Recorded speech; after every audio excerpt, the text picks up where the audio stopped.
হেলালি।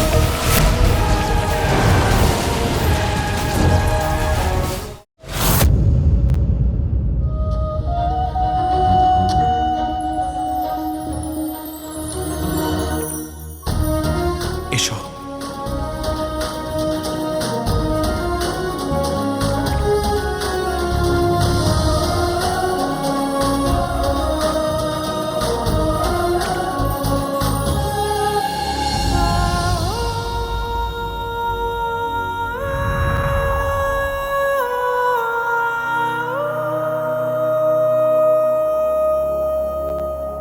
বলো,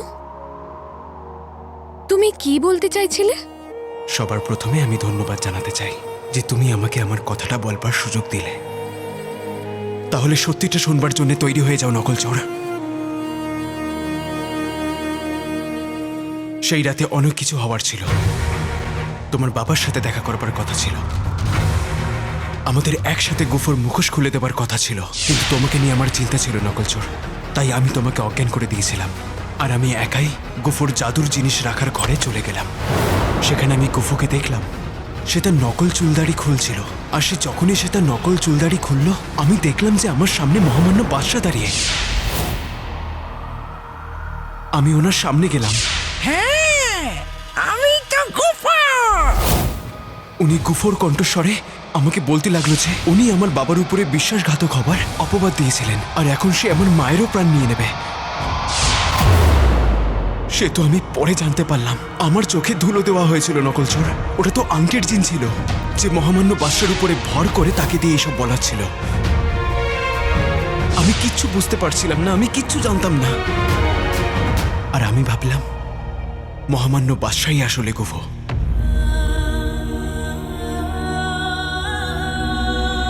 তারপরে আমি ওনাকে পিছু করতে লাগলাম। ওনাকে পিছু করতে করতে আমি সেই অন্ধকার ঘরে চলে গেলাম। আমি জিনু আর আংটির জিন, মানে গুফোর দুজন গোলাম, তাদের জাদু দিয়ে তৈরি সেই তলোয়ার নিয়ে যুদ্ধ করছিলাম। হঠাৎ করে আমার মনে হলো যেন কোনো ব্যক্তি আমাকে পেছন থেকে আঘাত করতে আসছে। অনেক অন্ধকার ছিল, আমি ভাবলাম যে শত্রুর এটা নতুন কোনো চাল। আমি পিছনে ঘুরলাম আর সেই ব্যক্তির উপরে আমি তলোয়ার চালিয়ে দিই। আর সেই ব্যক্তি অন্য কেউ নয়, মহামান্য বাদশা ছিলেন।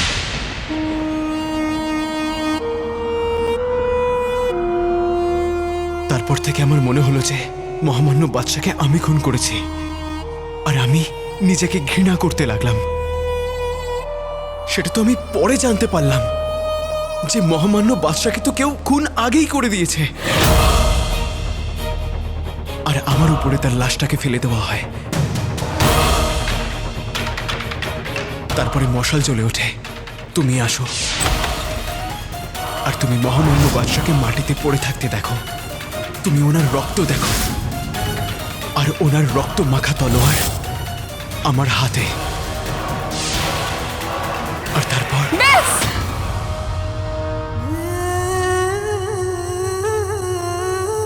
ব্যাস কালোচোর। আর তারপর যেটা হয়েছে সেটা আমি আমার চোখে দেখেছি। সেই রাতের পরে আমার পুরো জীবনটাই বদলে গিয়েছিল কালোচোর। সব শেষ হয়ে গিয়েছিল। আমি সেই রাতটা কোনোদিন ভুলবো না। সেই রাতে আমি আমার সব কিছু হারিয়ে ফেলেছিলাম। নকলচোর,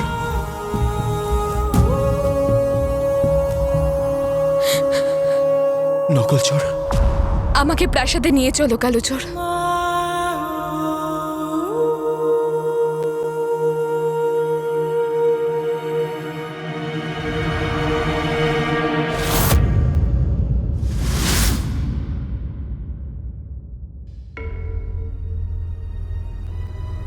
জিনিমিনি, কি হয়েছে বলো? আকা রাজকুমারীর সাথে দেখা করলো? জানি না আমি আংটির জিন। আমি শুধু এটুকু জানি যে জাফরের ঘরের মধ্যে আমি জিনুর প্রদীপটাকে খুঁজে পাইনি। আমি প্রদীপটাকে খুঁজে। বেচারা জিনু। জিনিমিনি,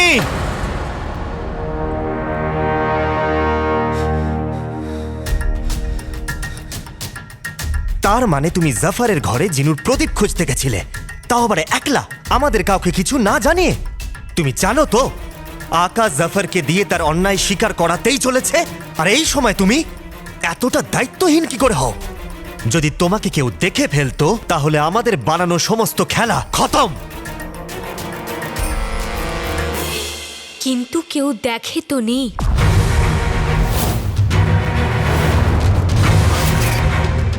জিনু প্রদীপের মধ্যে বন্দি আছে আংটির জিন। তুমি ওর কষ্টটা দেখতে কেন পাচ্ছ না? আমি সব দেখতে পাচ্ছি জিনিমিনি। তোমার মনের সামনে তোমার মস্তিষ্ক কাজ করা বন্ধ করে দিয়েছে। তুমি আমাদের উদ্দেশ্য, আকার উদ্দেশ্য, সমস্ত কিছু ভুলে গেছো। আমি কিছু ভুলিনি আংটির জিন, সব মনে আছে আমার। কিন্তু বোধহয় তুমি ভুলে গেছো, নিজের ভাই জিনুর প্রদীপটাকে না খুঁজলে আকার উদ্দেশ্য কখনোই পূরণ হবে না। আমার সব কিছু মনে আছে, আর আকারও মনে আছে, কিন্তু হয়তো তুমি ভুলে গেছো। আকা যা কিছু করছে সেটা জিনুকে ফিরিয়ে আনার জন্য করছে। আমি, তুমি, আকা, চাচা, আমরা সবাই এই খেলায় একসাথে আছি। আমরা সবাই আকার দল। আমরা আকার দল, সেই জন্যই আমি জাফারের ঘরের মধ্যে জিনুর প্রদীপটাকে খুঁজতে গেছিলাম। আমি এটা জানতাম জাফার আকার সঙ্গে বাগানে ছিল। জাফারের ঘর অব্দি তোমাকে তোমার দায়িত্ব নয়, তোমার কয়েকদিনের পুরনো ভালোবাসা নিয়ে গেছিল। এত বড় অপবাদটা দেওয়ার আগে সত্যিটা জেনে রাখো আংটির জিন।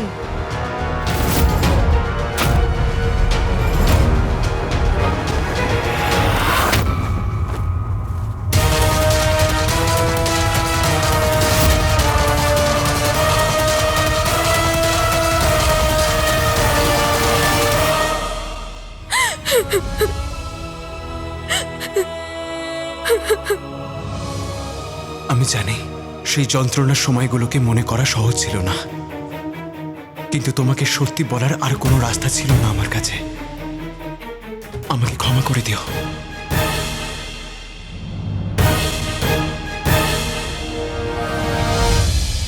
তুমি আমায় সত্যিটা নয়, শুধু সেটা বলেছো যেটা তুমি বলতে চেয়েছিলে। আমি তোমাকে শুধু সত্যিটা বলেছি নকলচর, আর সত্যিটাই বলবো। তুমি মানো আর নাই মানো, কিন্তু এখন যেটা তুমি জানতে পারলে সেইটাই সত্যি। কেউ আমাকে তার খেলার পুতুল বানিয়েছিল। যেরকমটা তুমি আমাকে বানাচ্ছ।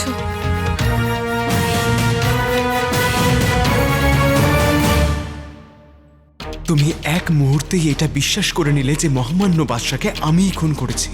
কিন্তু একবারও কি এটা ভেবে দেখেছো নকলচর যে আমি এসব করে কি পেলাম? আমি তো সবকিছু হারালাম। আমার মা, আমার বাবা, আমার বাগদাদ, আর তুমি।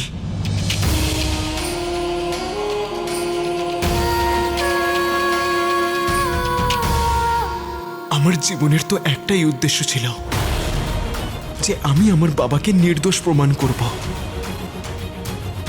জানো আমার বাবা কে ছিলেন? ওস্তাদ।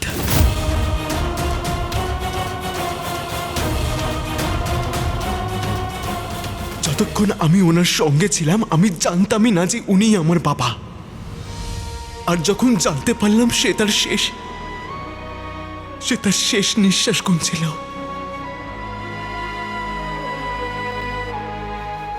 আজ আমার মা একদম একা, দিন রাত, এই বয়সে দিন রাত পরিশ্রম করে যাচ্ছে।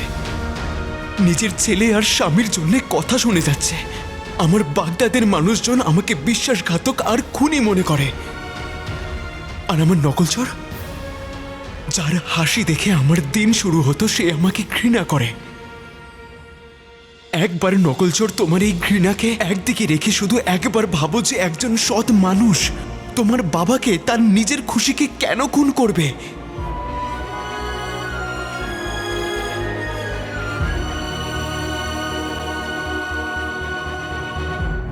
ওহ, এই চান্দুটা এত তাড়াতাড়ি উঠে পড়লো যেন ওর পিছনে সিংহ তাড়া করেছে।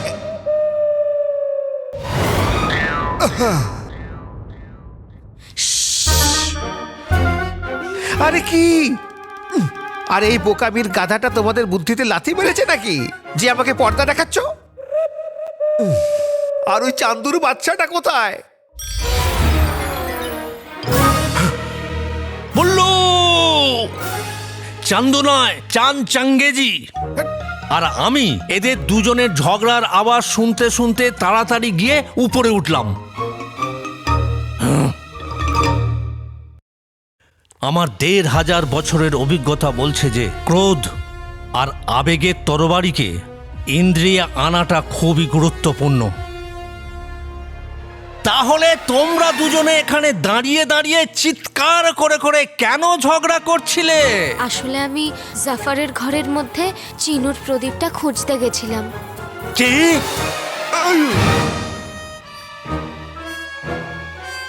হ্যাঁ, আরে চান চাঙ্গেজি, আমার আবিষ্কারটা। ও হ্যাঁ, কিন্তু এবার সব ঠিক হয়ে যাবে, কারণ এবার আমরা পেতে চলেছি জিনুর প্রদীপ।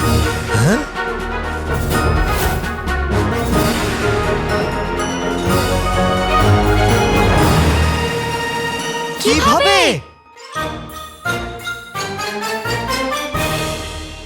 এইভাবে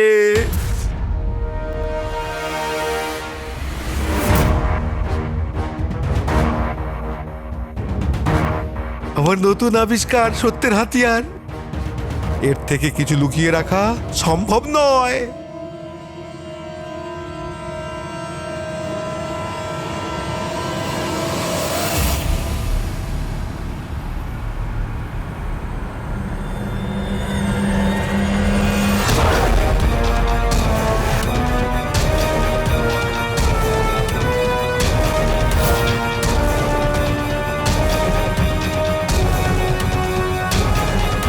এই রে,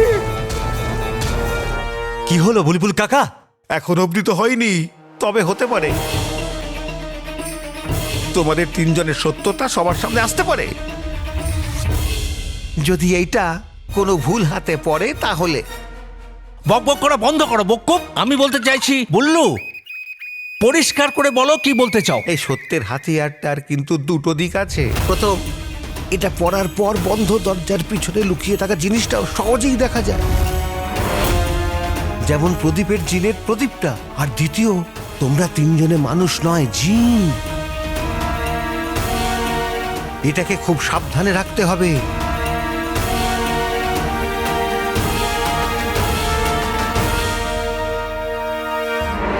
সব কটা অপদার্থের দল, আমি তোমাদেরকে বলেছিলাম যে 24 ঘন্টা রাজকুমারীর ঘরের বাইরে পাহারা দাও। কোথায় চলে গেছিলে? তুমি আমার হাতে তলোয়ার দেখেছিলে, কিন্তু ওই তলোয়ারটাকে কি আমায় চালাতে দেখেছিলে? মহামান্য বাদশাকে কি খুন করতে দেখেছিলে? তুমি নকলচোর শুধু সেইটাই দেখতে পেয়েছো যেটা তোমাকে দেখানো হয়েছে, যেমন আমাকে দেখানো হয়েছিল যে মহামান্য বাদশাই গুফো।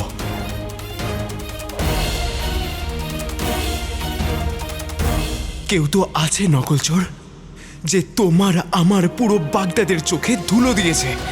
কে সে? যে মহামান্য বাদশাকে খুন করে আমাকে দেয়ালে পুঁতে দিয়ে তোমাকে একা আর দুর্বল বানিয়ে দিয়েছে যাতে তার লাভ হয়।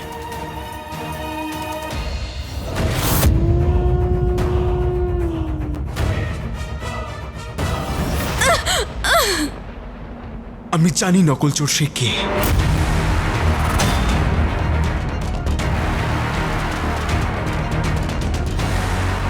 রাজকুমারীর আওয়াজ ওনার ঘর থেকেই আসছে।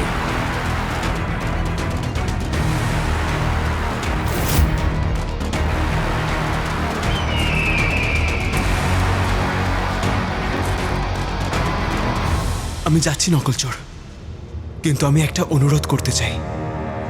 তুমি আজ পর্যন্ত সব লড়াইতে আমাকে সঙ্গ দিয়েছো নকলচোর, আর এটা আমার জীবনের সব থেকে বড় লড়াই। আর তোমাকে ছাড়া এই লড়াই আমি জিততে পারবো না। তুমি আমাকে মিথ্যেবাদী মনে করো, বন্ধুর উপরে বিশ্বাস নয়, কিন্তু বন্ধুত্বকে বিশ্বাস করো। আমি জানি যে আমাদের অপরাধী কে।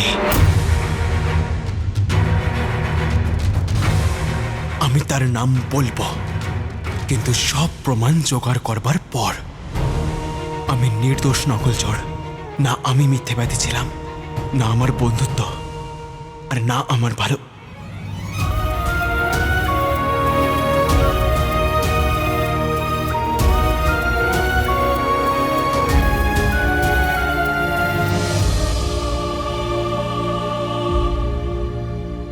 কালো চোর আসল অপরাধী কে? রাজকুমারী,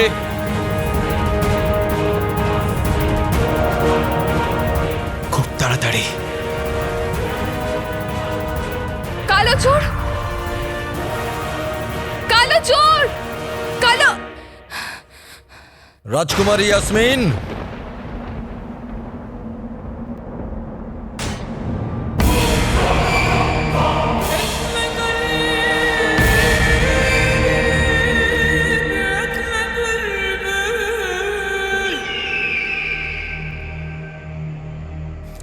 রাজকুমারী এত চুপচাপ কেন? আলাদিনের ভূত এনাকে সত্যিটা বলে দেয়নি তো?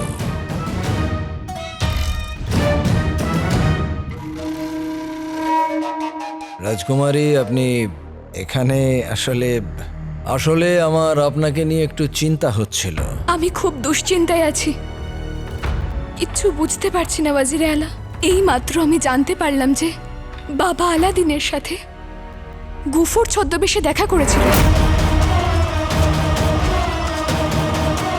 কিন্তু উনি এইসব কিছু কেন করবেন? আর তাহলে আসল গুফু কে?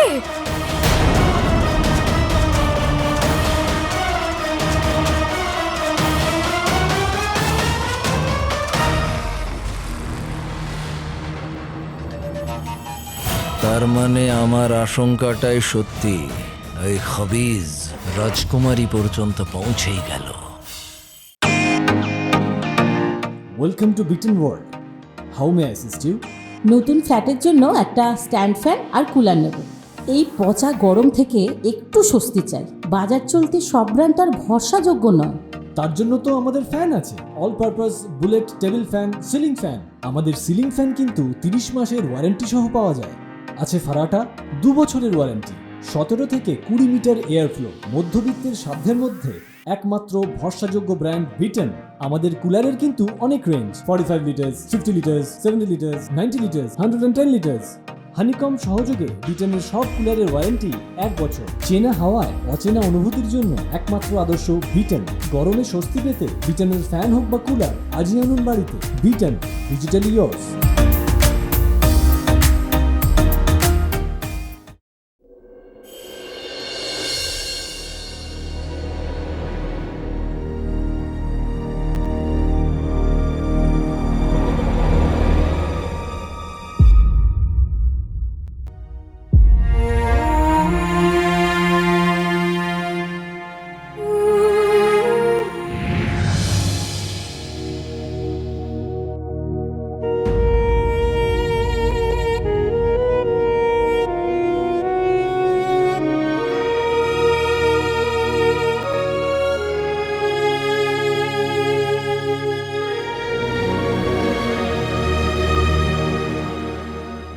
মা,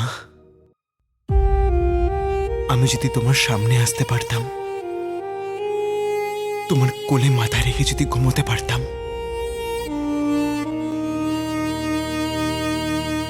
আমি এই দুনিয়ার সাথে একা লড়াই করছি মা। আমার কাছে কেউ নেই, না তুমি, না চেনো, আর না নকল চোর। কিন্তু মা, আমি একা নই। আমার কাছে সত্য আর তোমার শিক্ষা আছে। কেটে যাবে দুঃসময়ের অন্ধকার, দুঃখ বলে আশায় বুক বাঁধাও।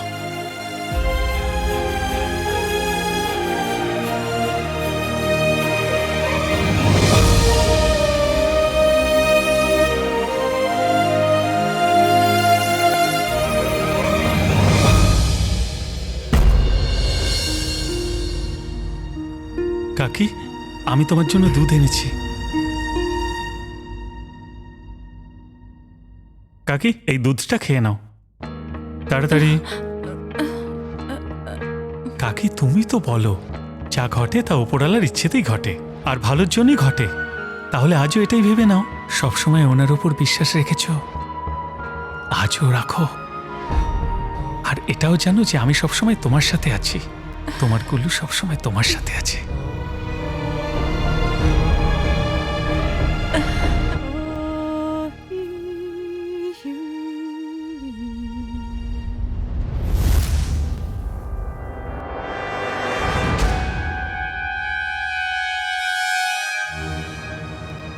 যাক গেল, রাত কেটে সকাল হয়ে গেছে আর আমি এখনো পর্যন্ত এই পোশাকেই আছি। আমাকে এখান থেকে বেরোতে হবে। এখন তাড়াতাড়ি দুধটা খেয়ে নাও, খেয়ে নাও, খেয়ে নাও, খেয়ে নাও। তোর এই সরলতা দুর্বলতা হতে পারে, কিন্তু অপরাধ নয়। আজকে তুই এটা প্রমাণ করে দিলি গুল্লু, যে তুই উল্লু নয়, ভাই, আমার ভাই গুল্লু। দুজনের পাশে থেকো।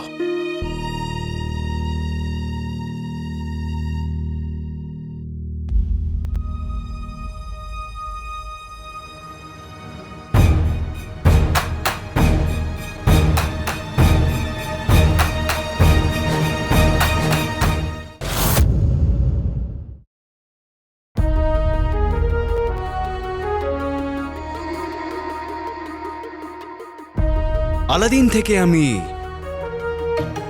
আলী তো হয়ে গেলাম, কিন্তু আমার দল কোথায় গেল?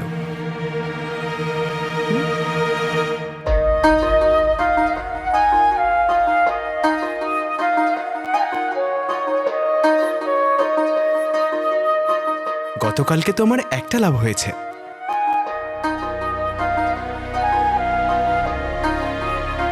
আমি আমার মায়ের চিহ্ন পেয়ে গেলাম। এইবার শুধু তাড়াতাড়ি চিনুকেও পেয়ে যাই। এখন গিয়ে আমার বন্ধু ওয়াজিরে আলার খবর নেওয়া যাক। কালকের পর তার মুখের রং তার চুলের আসল রঙের মতন হয়ে গেছে, সাদা।